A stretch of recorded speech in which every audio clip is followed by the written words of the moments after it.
అన్న మీరేనా ర్యాపిడో బుక్ చేసుకునింది? నేనేనా? ఓటీపీ చెప్పనా? ఒక నిమిషం అన్న. 9999 సరే ఎక్కన్నా? నేను ఎక్కన్నా? ఎందుకన్నా? దీన్ని డెలివరీ చేయాలి అన్న ఇదేం జొమాటో స్విగ్గీ కాదన్న డెలివరీ చేసేదానికి. మేము ర్యాపిడో వాళ్ళం, నన్ను వ్యక్తిని తీసుకొని పోతాం. బ్రో నేను ఎక్కిన డబ్బులు ఇస్తాను, దీన్ని తీసుకుపోయినా డబ్బులు ఇస్తాను. ఇంకా నీకు వెయిట్ తగ్గితే మైలేజ్ ఎక్కువ వస్తుంది కదా, దీన్ని తీసుకెళ్ళండి. ఓకే అన్న. ఇది ఎక్కడే డెలివరీ చేసేయండి, జాగ్రత్తగా డెలివరీ చేయనా.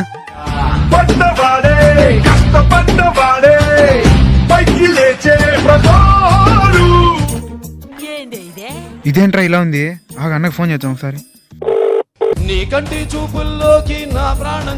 చెప్పునా. హలో సార్, మీరు చెప్పిన ప్లేస్ కి వచ్చినా ఇక్కడ ఎవరు లేరు, అంత చెత్త చెత్తగా ఉంది, ఏం చేయాలి సార్? ఇట అవునా, కవర్ అక్కడ పడేసాయనా? పడేయాలా? అసలు ఏముంది సార్ దీంతో? అన్న అది మా యూజిన్ దొడ్డి కన్నా, అందుకే మిమ్మల్ని అక్కడ పడేయమని చెప్పా. దీన్ని ఏమన్నది సన్నాస దరిద్రుడా?